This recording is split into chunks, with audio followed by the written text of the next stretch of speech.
नमस्कार दोस्तों, स्वागत है आपका बी इलेक्ट्रीफाइडर में। इस वीडियो में हम बात करने वाले जितने भी हमारे सर्किट ब्रेकर हैं उन सबके कंपैरिजन के बारे में देखेंगे क्या क्या कंपैरिजन है। इससे पहले हमने वीडियोस में सब कुछ देख लिया कि ये सर्किट ब्रेकर का यूज़ कहाँ किया जाता है, कैसे इसका यूज़ किया जाता है, किस तरह से इसका ऑपरेशन होता है। तो अगर आपको वो सारी वीडियो देखनी है तो आप हमारे यूट्यूब चैनल को विजिट कर सकते हैं, या फिर हमारा जो आई बटन है यहाँ पे उसको आप क्लिक करके आपको हर एक सर्किट ब्रेकर के बारे में जान सकते हो, उसका ऑपरेशन किस तरह से। और इस वीडियो के एंड में जो एंड स्क्रीन आएगी वहां पे आप क्लिक करके उन सब के बारे में देखेंगे। देखिए, जो सबसे फर्स्ट में ये जो दे रखा है ये है हमारा ACB air brake circuit breaker, फिर ये हमारा है OCB oil break circuit breaker, फिर थर्ड नंबर पे ये वाला है हमारा वीसीबी वैक्यूम सर्किट ब्रेकर, ये वाला है हमारा एवीसीबी एयर ब्लास्ट सर्किट ब्रेकर, और ये सबसे लास्ट में है ये है हमारा SF6 सर्किट ब्रेकर। ठीक है, यहाँ तक आपको क्लियर हो गया। अभी देखिए, सबसे पहले हम देख लेते हैं कि एयर ब्रेक सर्किट ब्रेकर में क्या क्या है। तो एयर ब्रेक सर्किट ब्रेकर में सबसे पहले है कि ये नेचुरल एयर को आर्क क्वेंचिंग के लिए नेचुरल एयर को यूज करता है।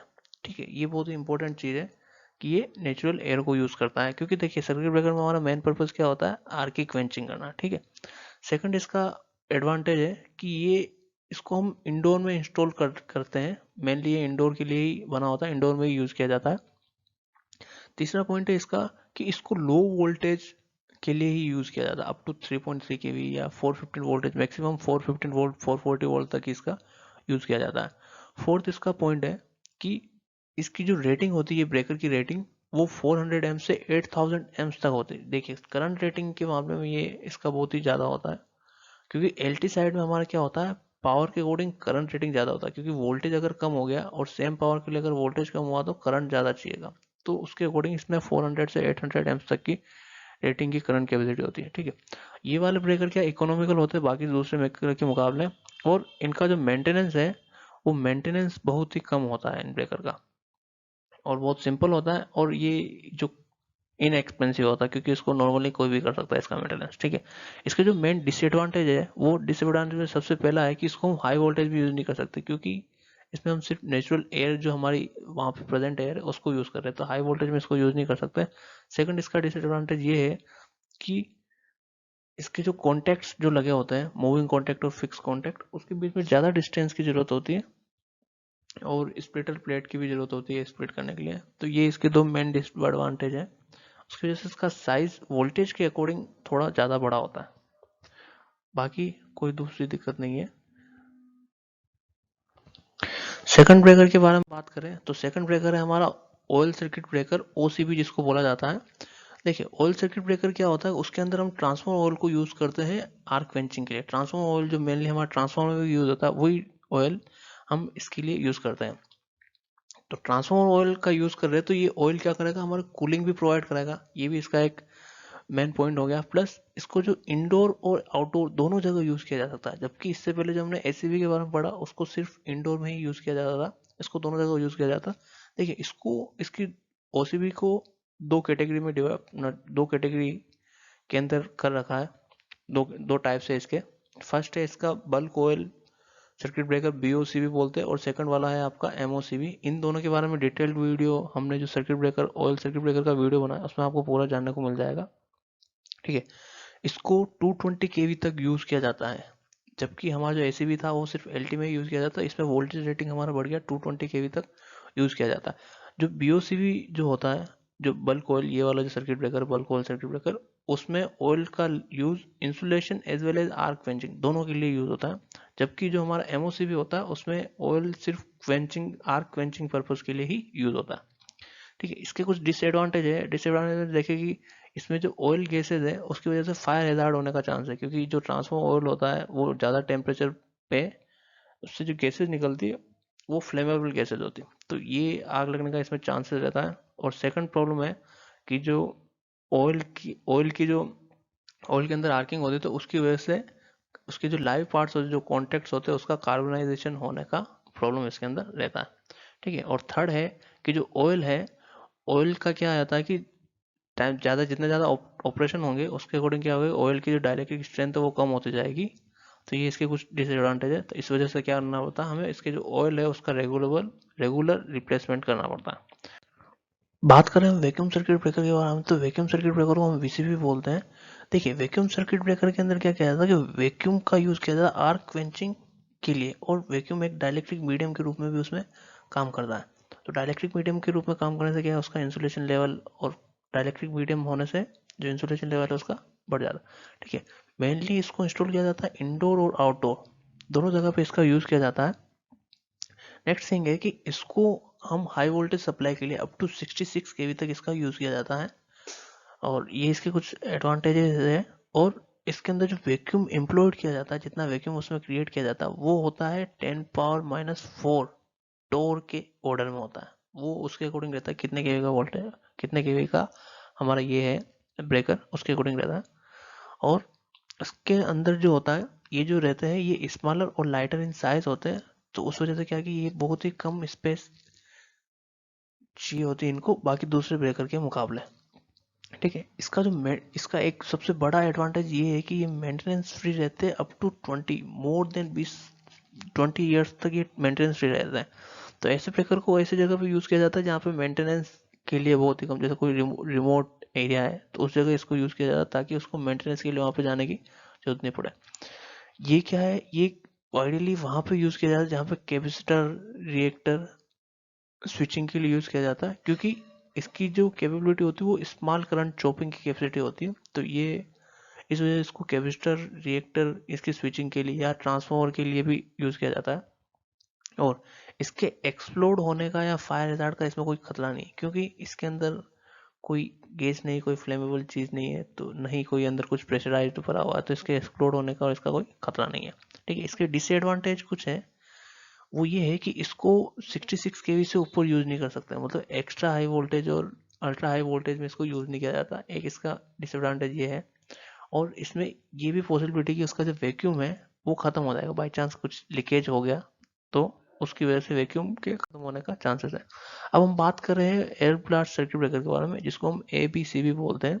देखिए, एयर ब्लास्ट सर्किट ब्रेकर में क्या किया जाता है कि ब्लास्ट ऑफ एयर, मतलब कि एयर को बहुत ही हाई स्पीड से उसमें भेजा जाता है ताकि आर का क्वेंचिंग हो सके, आर का एक्सटेंशन हो सके और वहाँ पे कूलिंग हो सके, ये दोनों पर्पज के लिए। तो ये किस तरह से भेजा जाता है, इसके लिए आप हमारा आई बटन प्रेस करके वहाँ से एयर ब्लास्ट सर्किट ब्रेकर को देख सकते हैं कि इसका वर्किंग किस तरह से होता है। ठीक है, सेकंड थिंग ये है कि इसको इंडोर और आउटडोर दोनों जगह यूज किया जाता है। ये वाले जो ब्रेकर होते हैं ABCB, और जो नेक्स्ट मैं आपको बताऊंगा SF6 ब्रेकर, ये सबसे ज्यादा यूज किए जाने वाले ब्रेकर है। इसके कारण, क्योंकि ये हाई वोल्टेज पे यूज किया जाता है, और इसके अंदर जो कंप्रेस्ड एयर जो भरी रहती है, जो उसका जो कंटेनर जो एंक्लोजर होता है जिसके अंदर कंप्रेस्ड एयर भरी रहती है, वो 30 kg पर सेंटीमीटर स्क्वायर प्रेशर पे भरी रहती है। ठीक है, इसको मतलब कि 400 केवी तक यूज किया जाता है। तो ये इसका एक बहुत बड़ा एडवांटेज है कि इसको 400 केवी तक यूज किया जाता है, high voltage, extra high voltage, ultra high voltage तक इसको यूज किया जाता है।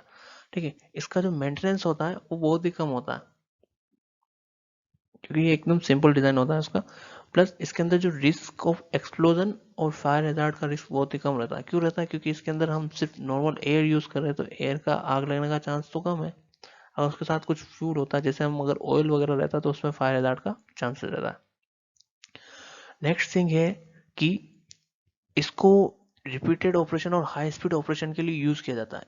इसके लिए क्यों यूज किया जाता है, इसके लिए इसलिए यूज किया जाता है क्योंकि हर बार इसके अंदर कोई फ्रेश एयर यूज की जाती है, तो इस वजह से इसको इस ऑपरेशन के लिए यूज किया जाता है। हर बार नई फ्रेश एयर होती है।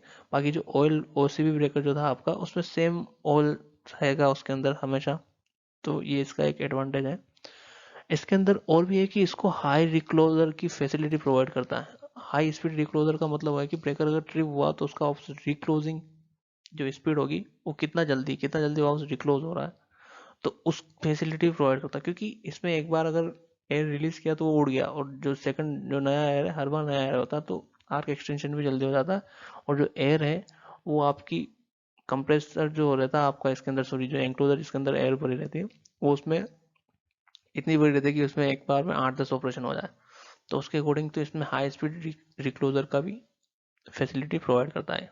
इसके कुछ डिसएडवांटेज है, डिसएडवांटेज में एक एडवांटेज डिसएडवांटेज तो ये है कि इसमें जो कंप्रेस्ड एयर जो हमें भरनी होती है जो एंक्लोजर में, उसके लिए हमें एक कंप्रेसर प्लांट की जरूरत पड़ती है। ये इसका एक डिसएडवांटेज है। और दूसरा है कि जो कंप्रेसर जो एंक्लोजर रहता है जिसमें एक कंप्रेसर एयर भरी रहती है उसमें से लीकेज होने का चांसेस रहता है, ये है। और तीसरी चीज है कि इसमें देखिए हम बहुत ही फोर्स से एयर का यूज कर रहे हैं, बहुत ही हाई स्पीड में एयर को ब्लास्ट कर रहे हैं, तो इसलिए वहां से आवाज बहुत तेज होती है उसके ऑपरेशन के टाइम पे। तो ये इसका एक डिसएडवांटेज है। और फोर्थ डिसएडवांटेज है कि ये रिस्ट्राइकिंग वोल्टेज जो होते हैं उसके लिए बहुत ही ज्यादा सेंसिटिव होता है, तो इसमें रिस्ट्राइकिंग वोल्टेज की चांसेस ज्यादा रहते हैं।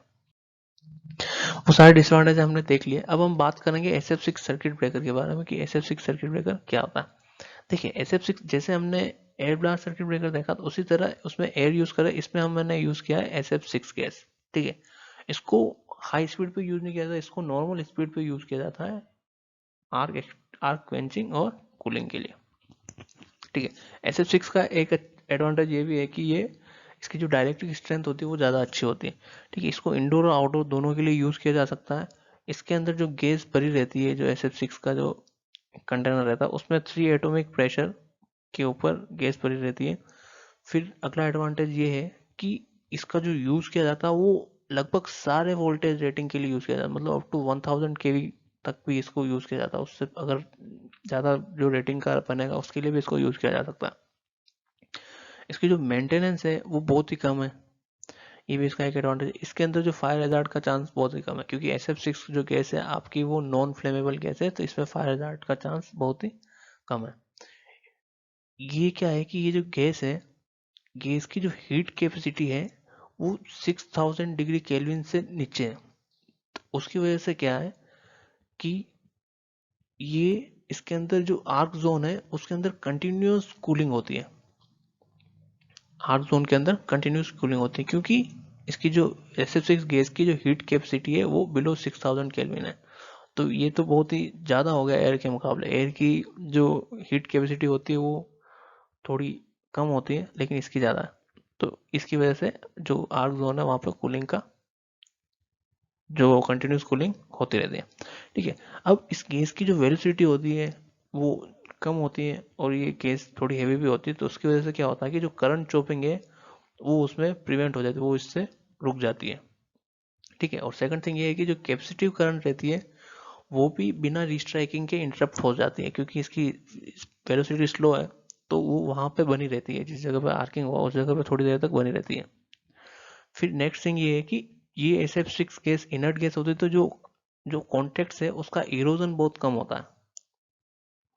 ठीक है, जो कॉन्टेक्ट है, जो मूविंग कॉन्टेक्ट, जो फिक्स्ड कॉन्टेक्ट है और जो उसके जो एंड पॉइंट है उसका इरोजन बहुत कम होता है। इसकी जो परफॉर्मेंस होती है वो आसपास के एम्बियंट टेम्परेचर के एम्बियंट कंडीशन जो होती है उसके ऊपर डिपेंड नहीं करती, क्योंकि इसका पूरा एक इनर्ट गैस है और वो जो चैम्बर पूरा रहता है वो पूरा इनर्ट रहता है।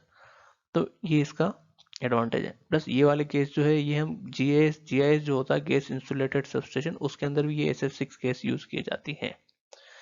ये गैस नॉइसलेस होती है क्योंकि इसको हाई प्रेशर पे फ्लो नहीं कराया जाता, तो ये इसका जो ऑपरेशन रहता है वो एक नॉइसलेस रहता है, उसमें कोई आवाज़ वगैरह नहीं आती। और करंट चॉपिंग जो होती है इसके अंदर मिनिमम रहती है इस ब्रेकर के अंदर। ठीक है, जो इलेक्ट्रिक क्लियरेंस रहता है वो लेस होता है। क्यों? क्योंकि इसकी जो डायलेक्ट्रिक स्ट्रेंथ है वो ज़्यादा है, उसकी वजह से जो इलेक्ट्रिक क्लियरेंस जो रखेंगे हम मूविंग कॉन्टेक्ट और फिक्स्ड कॉन्टेक्ट के बीच में वो कम से ही हो जाएगा काम हमारा। ठीक है, इसके कुछ डिसएडवांटेजेस भी है, डिसएडवांटेज बहुत कम है। एक तो है कि ये जो VCB और ACB के मुकाबले थोड़ा ज़्यादा स्पेस लेता है। क्यों? क्योंकि इसके अंदर हमने एक SF6 का जो कंटेनर है वो एक्स्ट्रा लगा रखा, प्लस कुछ कंप्रेसर वगैरह भी रहता है इसके अंदर, फिल्टर वाल्व वगैरह रहता है इसकी वजह से। और सेकंड थिंग है कि जो SF6 गैस है उसके लीकेज होने का चांसेस रहता है, क्योंकि जहाँ पे कोई फिटिंग वगैरह तो वहां से लीकेज होने का चांसेस रहता है, लेकिन ये चांसेस बहुत ही कम रहता है, क्योंकि इसको हम इतना ज़्यादा प्रेशर पे वर्क ही नहीं रखते हैं कि उसका लीकेज का चांसेस बढ़े। तो ये थे हमारे सबके कंपेरिजन के बारे में। अगर आपको इन सब का ऑपरेशन देखना है, इसका वर्किंग किस तरह से और इसके बारे में हर एक के बारे में डिटेल में जानना, तो आप हमारे एंड स्क्रीन पे जो ये वीडियो देख रहे हैं इसको क्लिक करके इसके बारे में हम जान सकते हैं। अगर आपको ये वीडियो अच्छा लगा तो इस वीडियो को लाइक करें, शेयर करें और हमारे चैनल को सब्सक्राइब जरूर करें, ताकि ऐसे और भी वीडियो आपको मिलते रहे। तब तक के लिए धन्यवाद।